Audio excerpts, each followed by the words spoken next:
하나님의 은혜와 평강이 여러분 심령과 가정 가운데 늘 함께 하시기를 기원합니다.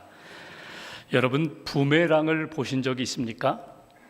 부메랑을 던져본 경험이 있으십니까? 부메랑은 호주 원주민들이 새를 잡을 때 사용했던 도구입니다.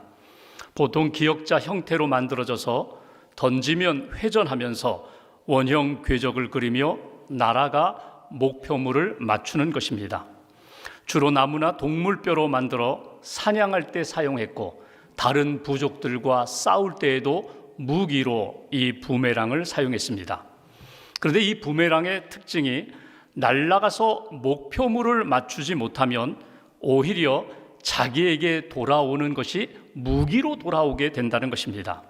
이렇게 자신이 던진 부메랑이 예상했던 것과는 다르게 던진 자에게 불리하게 되어 돌아오는 현상을 부메랑 효과라고 부릅니다.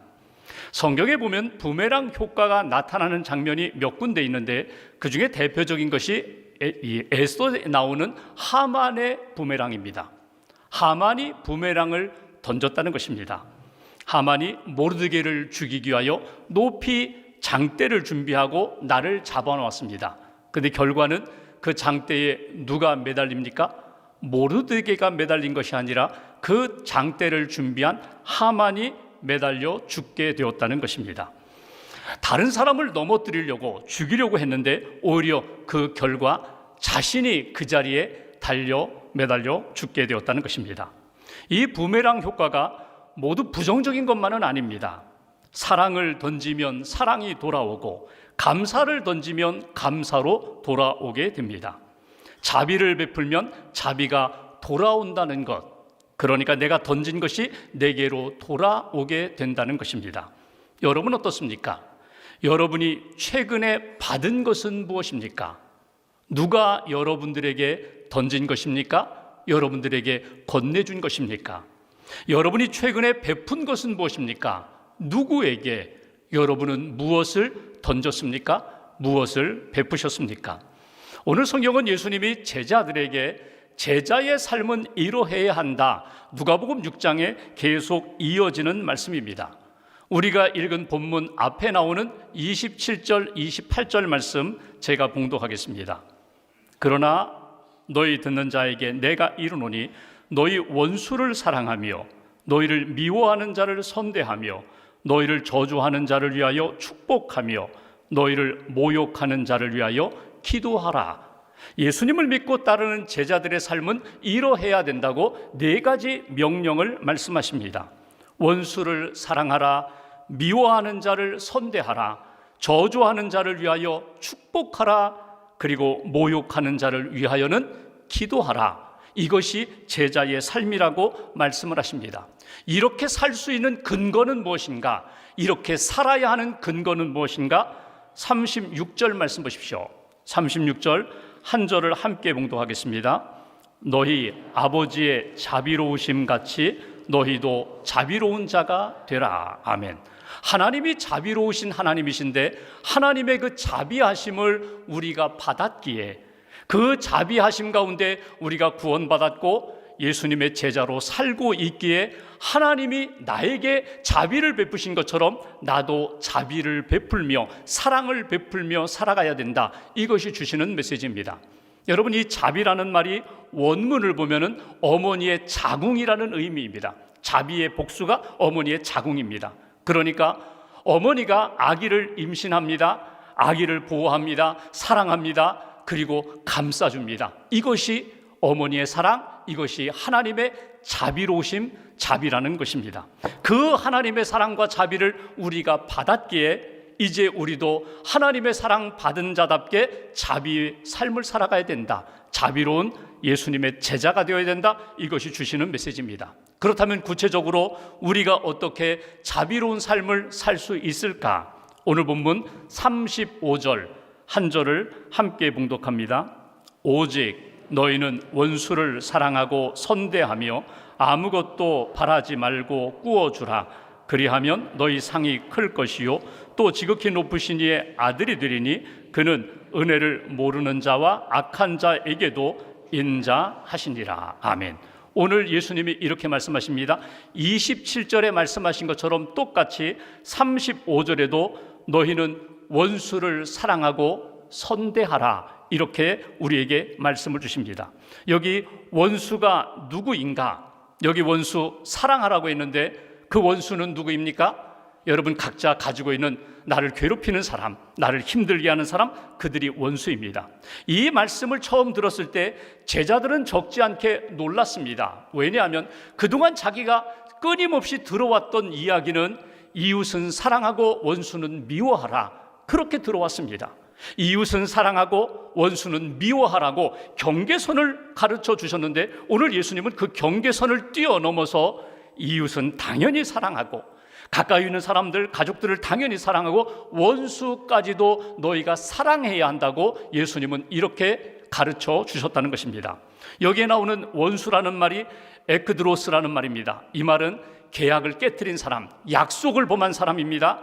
개인적으로 나에게 해를 끼치는 사람, 나를 미워하는 사람, 나를 죽이는 사람, 나를 배척하는 사람들, 나에게 끊임없이 손해를 입히는 사람들이 그 원수입니다. 나의 원수입니다. 그 원수를 사랑하는데 여기 사랑이라는 단어가 아가파오입니다. 그냥 인간적인 사랑이 아니라 희생적인 사랑, 조건 없는 사랑, 예수님의 사랑으로 그를 품으라는 것입니다. 여러분, 이 사랑이 추상적이거나 아니면 관념적인 사랑이 아니라 구체적으로 손과 발이 움직이면서 섬기는 사랑이라고 오늘 예수님이 이렇게 말씀하십니다. 미워하는 자를 선대하라, 도와주라는 거예요. 선이 대하라는 거예요. 그에게 호의를 베풀라는 것입니다. 그러니까 내 원수를, 너를 미워하는 사람을 적대시하지 말고 사랑하라, 그를 품어라, 그에게 호의를 베풀어라. 여기서 우리에게 주시는 첫 번째 메시지가 있습니다. 하나님의 은혜와 자비하심을 받은 사람이라면, 예수님을 믿고 구원받고 예수님의 제자로 사는 인생은 어떤 모습이 되어야 하는가? 원수를 사랑하고 미워하는 사람들까지도 선대하는 그런 삶, 원수를 사랑하고 선대하라, 이것이 예수님이 주시는 메시지예요. 여러분, 이것이 쉽지가 않습니다. 왜냐하면 우리의 본성이 그렇게 되지 않기 때문에 그래요. 우리의 본성은 자연스럽게 어떤 모습으로 나타납니까? 원수를 미워하는 것, 이것이 자연스러운 모습이에요. 나를 괴롭히고 나에게 해를 끼친 사람에게 내가 복수하는 것, 이것이 자연스럽게 일어나는 현상입니다. 때로는 내가 조금 고상하게 무시하지 뭐, 그냥 없는 사람 취급하지 뭐, 투명인간처럼 취급하지 뭐, 이렇게 무시하고 때로는 거리를 두고 냉대하는 것, 이것이 우리의 본성인데 예수님은 이것을 뛰어넘어서 이렇게 말씀합니다. 힘들고 어렵지만 너희가 주님의 사랑을 받았기에, 자비하심을 받았기에 너희도 그 사랑을 의지하여 사랑해야 돼, 선대해야 돼, 그를 축복해야 돼. 이것이 주시는 메시지예요. 여러분, 여러분의 마음 가운데 떠오르는 원수가 누구입니까? 저기 멀리 있는 사람? 예전에 나를 괴롭혔던 사람? 과거에 지나간 사람? 여러분, 그 사람들이 내 마음속에 계속 남아있는 원수가 될 수 있지만, 여러분, 지금 내가 만나는 사람, 늘 가까이 있는 사람, 가족, 친구, 이웃, 직장에서 만나고 교회에서 만나고 있는 사람들, 너무나 가까워요. 근데 한순간 뭔가 한 가지 오해가 생기고 틀어지면은요, 어제는 친구였는데 오늘은 원수처럼 대하는 그런 모습이 우리 안에 있다는 거예요. 여러분, 우리 안에 왜 그런 원수들이 자꾸 일어나게 될까? 그렇다면 어떻게 그 원수 사랑을 이어갈 수 있을까? 하나님이 말씀하신 대로, 예수님이 말씀하신 대로 너희가 자비하심을 받았으니 너희도 자비로운 자가 되라고 했는데, 어떻게 우리가 그 원수를 사랑하고 선대할 수 있을까? 우리가 이미 말씀 읽은 것처럼 28절에 기도하는 거예요. 축복하는 거예요. 가슴에 품는 거예요. 가슴에 품고 기도하고 가슴에 품고 하나님 앞에 맡기고 축복하면 하나님이 내 마음도, 그의 마음도 하나님이 만져주시고 위로해 주시고 회복시켜 주시는데, 기도하지 않고 주님 의지하지 않으면 자꾸 내 안에 본성이 일어나게 돼 있어요.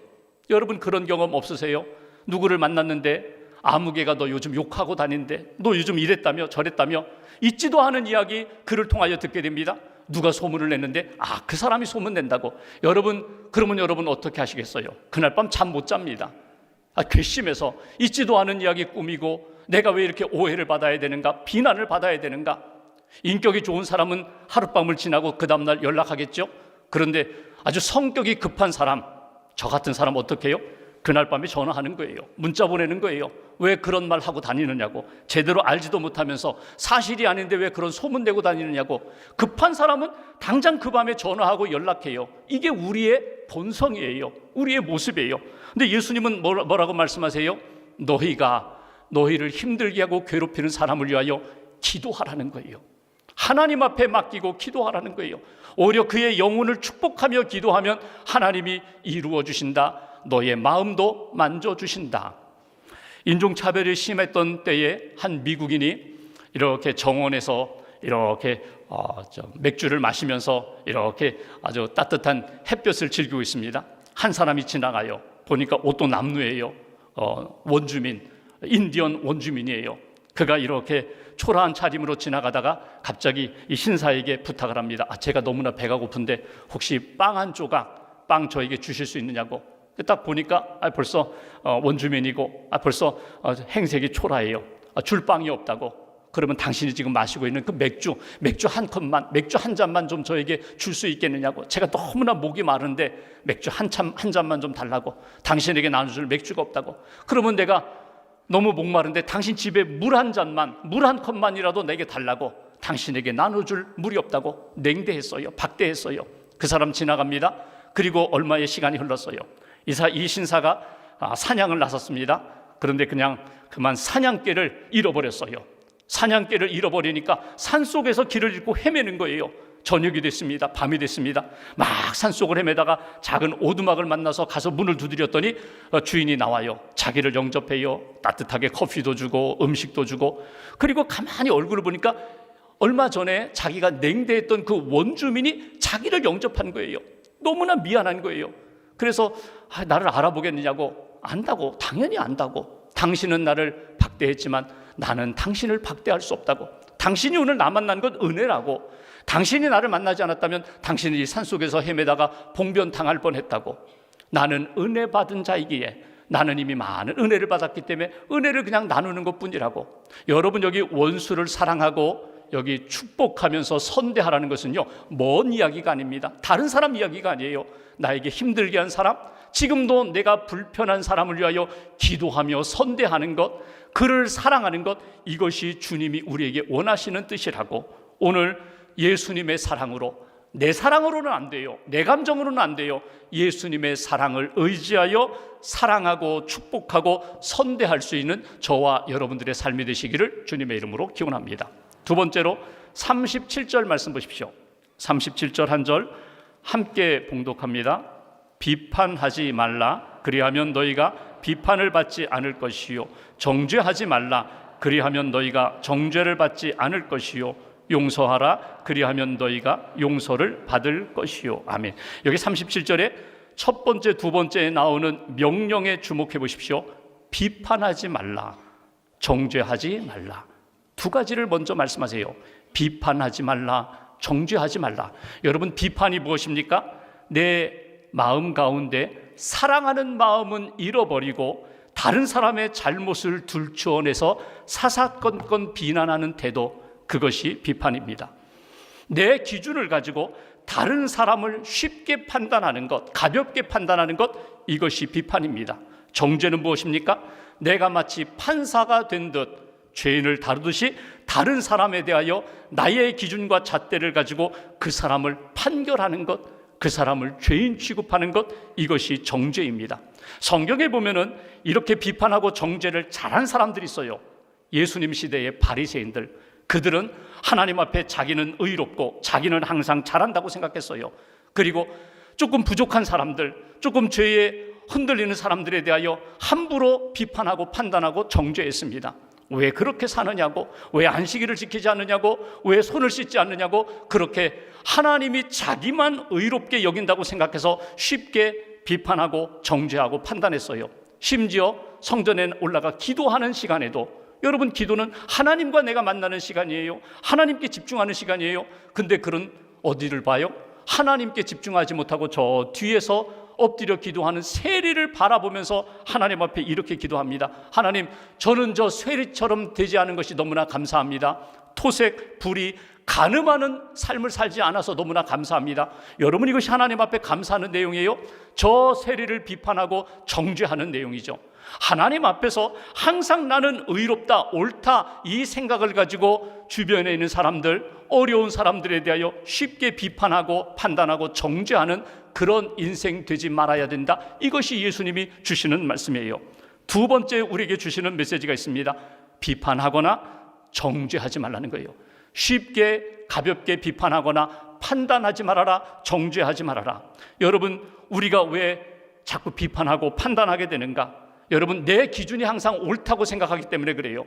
더 중요한 건 내가 하나님의 자비로, 하나님의 은혜로 여기까지 왔다는 것을 잊어버리면 항상 내 기준만 붙잡게 됩니다. 나만 옳다고 생각해요. 그러니까 사람들에 대하여 쉽게 비판하고 판단하고 정죄하는 인생이 된다. 그래서 날마다 점검해야 되는 거예요. 혹시라도 내 기준만 붙잡고 하나님의 뜻, 하나님의 사랑 외면하고 내 생각만 붙잡고 나는 우월감에 빠져 있지는 않은지, 교만한 자리에 올라서 있지는 않은지, 사람들을 쉽게 판단하고 쉽게 정죄하면서 죄인 취급하고 있지는 않은지 항상 나 자신을 점검해야 한다는 것입니다. 여러분, 우리가 다른 사람을 비판할 수 없어요. 왜? 누가 비판해요? 누가 정죄해요? 누가 판결해요? 오직 하나님만이 판결하세요. 내가 옳다 그르다 쉽게 판단할 수가 없어요. 더 중요한 것은 오늘 성경 말씀대로 하면 내가 비판하고 정죄한 그대로 다른 사람이 나를 비판하고 나를 정죄합니다. 내가 비판을 날리면, 정죄를 결정하면 다른 사람이 나에게 비판을 날리고 판단하고 나를 정죄한다는 거예요. 그래서 내가 하나님의 자리에, 예수님의 자리에 올라서면 안 돼요. 항상 겸손하게, 주님, 저는 주의 은혜로 사는 사람입니다. 하나님이 저에게 자비를 베풀어 주셨기에 저는 오늘도 주님 의지하며 살아갑니다. 사랑의 눈으로 바라보게 하시고 그 긍휼히 여기는 자비의 마음으로 사람들을 품게 해달라고, 이것이 하나님 앞에서 우리가 살아가야 할 모습이라는 거예요. 예수님 보십시오. 가늠하다 붙들려온 그 여인에 대하여 예수님은 무엇을 말씀하십니까? 나도 너를 정죄하지 아니하노니 가서 다시는 죄를 범하지 말아라. 이게 예수님의 마음이에요. 분명히 죄인이에요. 죄를 지었어요. 죄 짓고 끌려왔어요. 그럼에도 불구하고 나도 너를 정죄하지 않는다. 사랑하며 끝까지 품고자 했던 그 예수님의 마음이 오늘 우리 안에 가득 채워져야 한다는 거예요. 어떤 분이 습관적으로 사람들에게 점수를 매기는 그런 습관이 있어요. 저분은 70점, 저분은 50점, 저분은 10점, 저분은 빵점. 혼자 하는 거예요. 누구에게 말도 하지 않아요. 혼자 그냥 점수를 매기며 살아가는 거예요. 근데 어느 날 이렇게 보니까 자기가 빵점, 10점 점수를 낮게 이렇게 매기고 좀 낮게 취급했던 그 사람들이 자기에 대하여 호의로 베풀지, 호의로 대하지 않는 것을 느꼈어요. 그러니까 내가 혼자 생각으로 저 사람에게 이렇게 비판도 하고 판단도 하고 정죄도 했는데 그가 나를 비판하고 그가 나를 정죄하는 느낌을 받았어요. 어느 날 기도합니다. 하나님 앞에 기도하는데 하나님께서 이분을 책망하셨습니다. 너는 참 교만하구나. 왜 사람들을 자꾸 비판하고 판단하고 정죄하느냐? 그를 위하여 기도해 줄 수는 없겠니? 그를 품어줄 수는 없겠니? 그를 축복할 수는 없겠니? 그를 한번 안아줄 수는 없겠니? 그 마음을 줬어요. 그가 눈물로 회개했다고 합니다. 그리고 마음을 바꿨어요. 10점, 20점, 30점, 빵점. 자기가 전에는 그렇게 낮은 점수를 주면서 그렇게 비판하고 판단하고 정죄했는데 그를 사랑하는 마음을 달라고 하나님 앞에 기도했는데 하나님이 정말 그를 사랑하는 마음을 주시는 거예요. 그를 안을 수 있는 마음을 주시는 거예요. 더 놀라운 것은 그가 나를 사랑하는 거예요. 그가 나를 품어주는 거예요. 그가 나를 안아주는 거예요.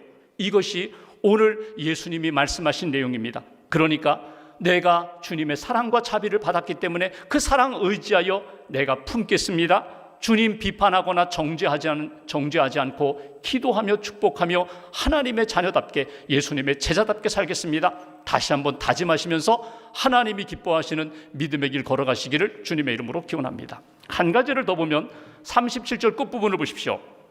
37절 끝부분, 용서하라 그리하면 너희가 용서를 받을 것이요. 38절 같이 봉독합니다. 주라 그리하면 너희에게 줄 것이니 곧 후이되어 누르고 흔들어 넘치도록 하여 너희에게 안겨주리라. 너희가 헤아리는 그 헤아림으로 너희도 헤아림을 도로 받을 것이니라. 아멘. 여기 보시면 두 가지 명령입니다. 용서하라, 그리고 주라. 베풀라는 거예요. 용서하라, 그러면 너희가 용서받을 것이다. 주라, 베풀어라, 주님이 채워주신다는 거예요. 근데 여기 용서하라고 하셨는데 이미 우리를 용서하셨어요. 하나님이 우리를 용서하셨어요. 너는 용서받은 자에게 용서할 수 있는 거야? 아니, 용서해야 되는 거야. 나누어 주어라, 베풀어 주어라. 왜? 너희가 많은 것들을 받았기 때문에. 예수님을 받았어요, 구원을 받았어요, 은혜와 은사를 받았어요, 성령을 받았어요. 또 내게 맡겨주신 것 가지고 나는 청지기의 삶으로 얼마든지 나누어 줄 수 있어요. 그러니 용서하고 베푸는 인생, 그 인생 가운데 38절 다시 한번 보십시오.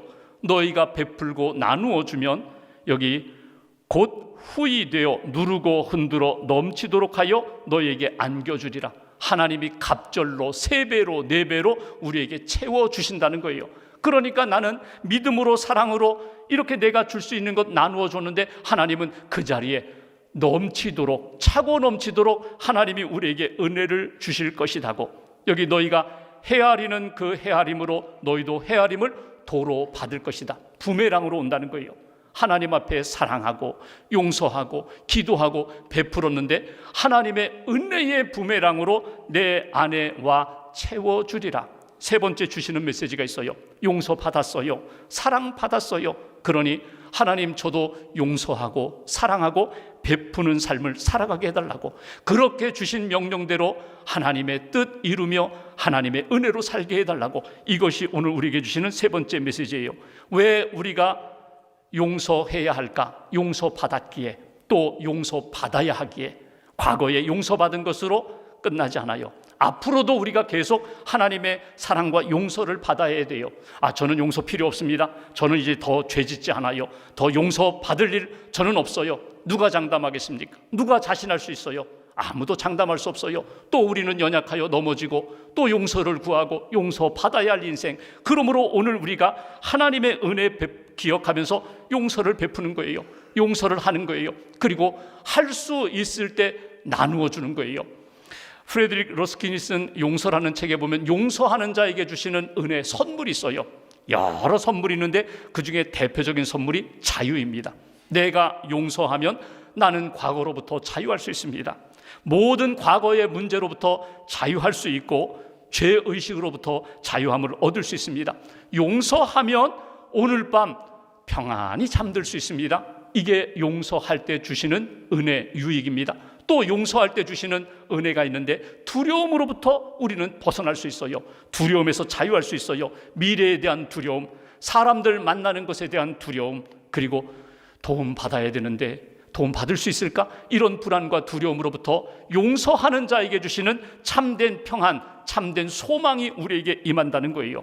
오늘 이 말씀을 오늘 어버이 주일에 우리 가정에서 가족들에게, 특별히 부모님에게 적용하고 실천하시면 좋겠어요. 부모님을 더욱 사랑하고 공경하겠습니다. 최선을 다하여 섬기겠습니다. 효도하겠습니다.